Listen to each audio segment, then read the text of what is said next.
How you doing, YouTube? Matt with Massive Beer Reviews, back with yet another review. And, yeah, it's a fucking beer I've been wanting to fucking review, try, the whole nine, doesn't matter what it is. Been wanting to get it inside my belly for quite a long time, and that is Les Trois Mousquetaires. The Three Musketeers. Almost spaced on that for a second. Three Musketeers, it's their Baltic Porter, or as they would put it, Porter Baltic.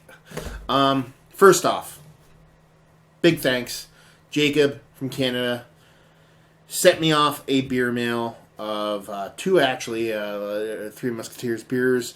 This one and an aged Imperial Hefeweizen of them. Thank you very much, dude. You have no idea how appreciative I am of you sending this to me, because one, when people send me beer, that's just crazy because it's awesome and whatnot.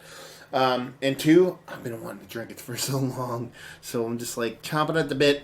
I've been sitting on this for about 4 days now, and yeah, it's about time I crack into it. So, Jacob, thank you very much. I cannot say enough. And yes, let's see what the sucker has to offer. As far as what it says on the bottle actually itself, there's probably going to be a bunch of French shit on here I'm going to butcher. So anyway, it says Les Trois Mousquetaires, Brasserie Les Malt de Quebec. I'm fucking all that up. Edition Speciale 2015 vintage. Bourbon barrel and brandy barrel aged. I'm going to skip over all the fucking... Try to skip over the accents, I guess you would say. Grande Cuvée Porter Baltique. It is 10.5% alcohol by volume. On the back here, they have flavors. I'm not a big, like, this is what you're going to get out of a beer, but I kind of want to read these. So I actually skipped to the top. It says, let's see, it's oak-aged 6 months in bourbon brandy barrels of 12 to 25 years. The flavors are chocolate, dark chocolate, woody, bourbon, brandy, and nuts. Right up my fucking alley. Pairing. Smokehouse meats, chocolates, pralines, and strong cheeses. I'm going to pair it with hate and despair. Let's see. There's a bunch of malts here. We have, Malts de Quebec, Pils Munich, Canada, wheat, oat, and smoked malt. Hops is Perle, Mandarina, Bavaria, Cascade, and Quebec. 10% alcohol by volume. There's all kinds of nerdery stats on here. This was bottled in October 2015. This is September 2016. So almost a year on this, which I would assume would be cash money for when it actually starts to get into its own. Not that it wouldn't age better with time and whatnot, but yeah, first things first. Label-wise, I've always loved their brewery, their labels, the way the brewery presents themselves. I had nothing from this brewery until I went up into Canada and hung out with the Canada guys, and Albino Rhino, and Joe, and fucking Guy, and fucking Nick, and all those guys out there in the old Canada beer review world, and had a couple of these, and was blown away. So everything I've had from these guys have been fantastic. I've had their Doppelbock, I've had their Hefeweizen, I've had a couple of their other beers, so I'm really excited to give this a whirl. Broke out my Hoogstraten Pooter Baltic Porter glass just for this reason. So, because yeah, that's my OG glass right there. So, cork and cage broke. See how the cork fires off this sucker? It does not want to come out, I'll tell you that much. Oh man, holy shit! I might actually, you know what? I'm gonna brute force this sucker out of here. I was gonna be like, yeah, I might have to get a bottle opener for this, but I don't know. I might have to. I thought I was going to be all cool and just actually yank this fucker out of here. So, let's see what happens. Actually, let's go old school on this one. The old cork rotation. Work smarter, not harder. You know how that works. I'm sitting there pulling and yanking. All you got to do is serenade it. And be like, hey, cork, I want you to come out. Will you come out? Yes, you will. So, yeah. There's a little life lesson for you kids out there. Smarter, not harder. Anyway, let's give this a pour. Yeah, so excited to give this a whirl. I'm going to give it a real gentle pour. Usually get a really robust head out of this glass. It gets really thin in the middle, so it just really makes that kind of fucking head build up. not in a bad way, but at the same time, you know, if you pour it like you're not paying attention, and this is even a little bit bigger than I like, you can go a little bit of rye. So there you go. Finger and a half, nice milk chocolatey kind of malted malt ball center kind of vibe from it. Neurotic bubbles, but that creaminess on top. I mean, you could fucking Jesus Christ, you could create life with that shit. It's so creamy. Yeah. Color wise, how you can see, we're doing a dirty dozen glass on this one, and you get a little bit of a bunch of clinging on the side. So basically, I'm not washing my glasses well enough. But it has a nice vibrant carbonation, which is really weird for a Baltic porter and a barrel aged Baltic porter. But it's got a really nice, rich, super dark brown to it. It's not like dark in the way a stout is, or even most porters. It's almost like the darkest quad you've ever seen. It's like a rich, deep, dark brown. So, yeah, she looks the part. Let's see. She smells the part. I know she's going to.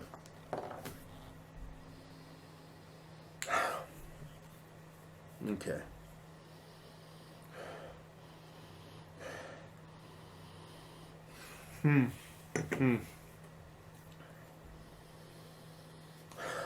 It's not that robust. It's not nearly as robust as what I thought it would be. But what it is fucking decadent. I'm getting a lot of like super fresh dates and figs. It's not rich and deep and ripened. It's a little bit more, I don't want to say greener, but fresher. I'm getting a lot of chocolate out of it, but again, it's like a milk chocolate kind of vibe. It's not dark chocolate. They say dark chocolate on there. I'm getting milk chocolate. I am getting that barrel out of there. I think it's a mixture of that brandy and that bourbon. Brandy to me is much brighter, much more vibrant. Bourbon is a bit more deeper and richer, and more.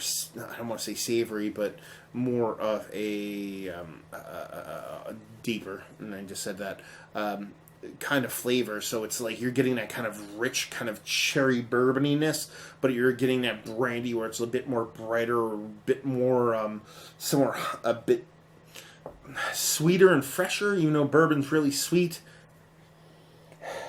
so you're kind of getting that mix of both worlds. Now I'm getting a lot more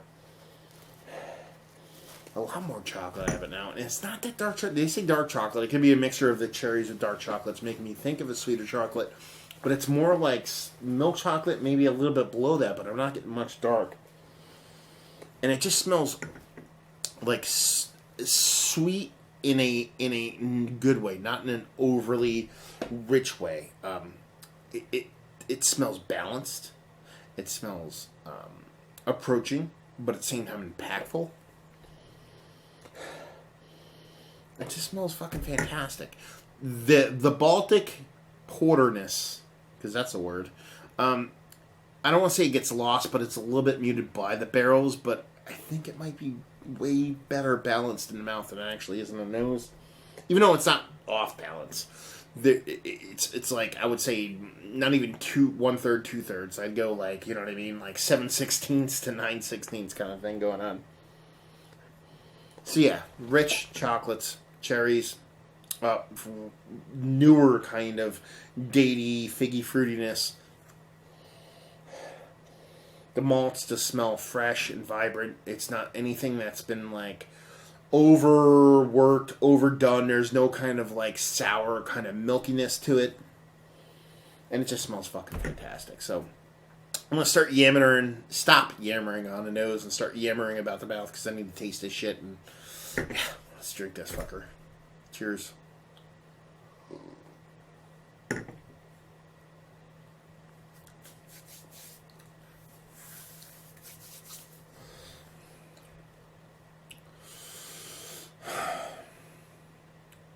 It's delicious, is what it is.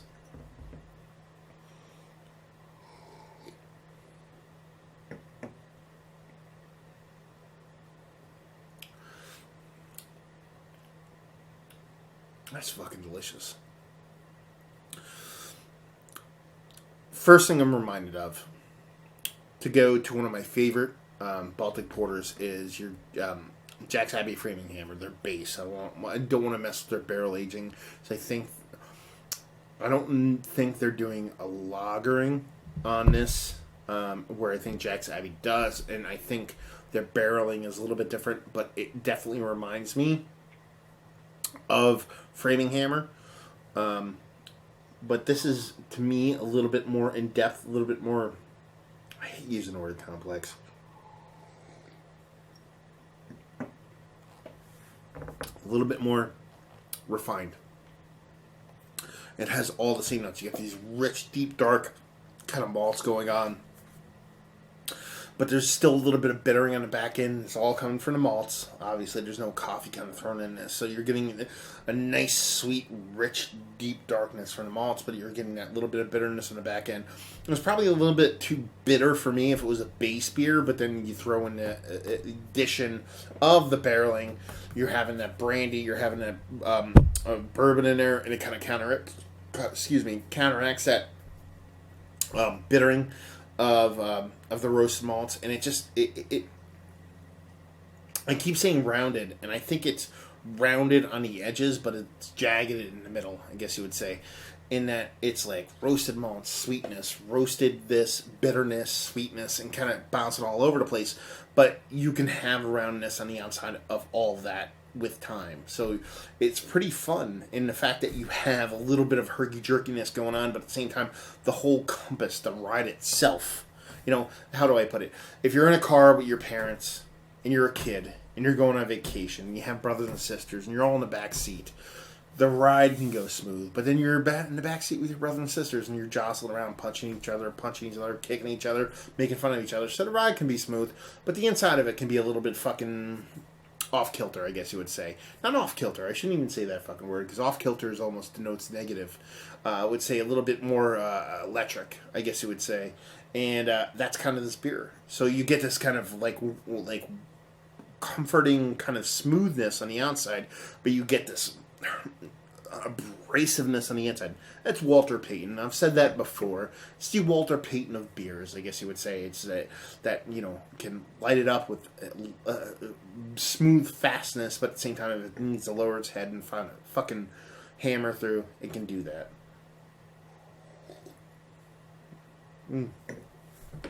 Yeah. The barrel comes through. You get, and I haven't talked about that yet, you get this nice, super positive oakiness. We talk a lot of times about, or I do, a lot of times about negative oak tannins. This is the textbook definition of how oak is supposed to be presented in a beer. If you want to know how oak is supposed to be done, as opposed to just barreling a beer and getting a ton of oak in it and having it being kind of poopy. Yeah, this is straight up beautiful. You get a little bit of drying, but you get that rich kind of woodiness out of it, and it's no way fucking just kind of like the way tea is kind of tannic, but tea's kind of tannic in a good way. The kind of like wood does that. Textbook fucking cash money when it comes to how oak is supposed to be, and you get that kind of bourbon awesomeness with brandy, which is one of my favorite barrels, especially apple brandy. But you get that kind of meld between that kind of, like I said, that kind of dark, rich kind of cherry from the bourbon barrel, but you get this bright kind of brandiness out of it, which is almost like brandy can sometimes get a little bit whiny, but in this it's a little bit more sweet, like a Christian Brothers style, even though it's kind of a ghetto style brandy. It's a little bit sweeter, it's a little bit nicer, and it's just the whole thing is just fucking melded together in a perfect fucking way for me. I go into beers like this that I've been wanting for a long time in a bit more of a standoffish way. I know I shouldn't do that. I should go into every beer kind of like neutral, and I try to do that as I do. Like I don't do zero research on beers, but I've known about this beer for a while and I've looked at it, so I've been really kind of hankering for it for a while, and I haven't had it. So coming into it, I expected awesomeness, and I'm not disappointed, honestly. Is it the most impactful beer I've ever had? No. But it's one of the better beers I've had in quite a fucking time. Anyway, let's cut to the chase, because I've talked way too long. This is probably fucking 10 minutes already. Is it one of the better Baltic porters I've had as of late? Yes. Is it one of the better barrel-aged beers I've had as of late? Yes. Closer to the outside looking in, but it's very close. Smoothness is off the charts from that aspect, yes. Value and availability, can't speak to it. I've seen it on draft in the States randomly. A girl I was dating went up north, and she had it on draft. She's like, "Oh, what should I drink?" And I was like, "Drink the fucking Porter Baltic and bring some back for me." And you know what I mean? Like, it can be found, but I haven't seen it in my area. I haven't seen their bottles in my area. I haven't seen anything in their area. Like I said, I had to go up north. I had to go to Canada to actually have their beers for the first time. And this bottle came down from Canada. So I'm going to skip over the value and availability and just get to the point. If you like what, will you like this? First off is the catch-all. If you like good beers. Because that's what it is. A good fucking beer. I shouldn't even retract that. I should just go if you like beer. But if you like Baltic porters, especially Jack's Abbey, Framing Hammer, their line, some of their barrel aging stuff is awesome. The PB&J, a couple of Coconut, a couple of the other ones are a little bit hit and miss for me. But in general, if you like the base Framing Hammer and you want to try something a little bit more elevated from that differs from what they do barrel aging wise, this would be a jam for you. If you like Baltic porters in general, if you like the old Hoogestrut and Pooter, and just in general, if you like smoothness, but chaoticness, I guess you would say, in the middle, you would like this beer. And like I said, I started at the beginning, finished the end, if you like good beers, because this is what it is. It's an absolutely good beer sent by an awesome person. Thank you very much, Jacob. And yeah, fucking fantastic. So there you go. Another review in the books. Hopefully you guys enjoyed the review. If you did or you didn't, or somewhere in between, please leave a comment in the comment section below. Like, subscribe, and all that fun stuff. If you want to check me out anywhere else on the internet, a couple of ways. Facebook, Twitter, Instagram on tap. Massive Beers in all four of those places. Sundays, locally, 103.1 FM, or on the internet at WILKNewsRadio.com. You can check out our radio show that streams live on Sundays at noon Eastern time, and we have breweries on a crazy. We've had everybody on from Jim Koch from fucking Sam Adams to the guys from Trillium to Rare Barrel to the guys from Founders to Carton to Kane to fucking Night Shift to Lagunitas, whatever. We have all the brewers on. Great brewer interviews, kind of checking in, touch base with brewers in and around the area. And if you want to check that out, you can check that out there, or you can check it out on iTunes, Stitcher, and all that fun stuff. And whatever, just type in Beer Geeks Radio. Not my name. It was there before I got there. But anyway, yeah, check that out. And other than that, yeah, just a fantastic beer. So hopefully you guys enjoyed our review. Hopefully you're enjoying a beautiful beer right now. And hopefully see you next time. Cheers.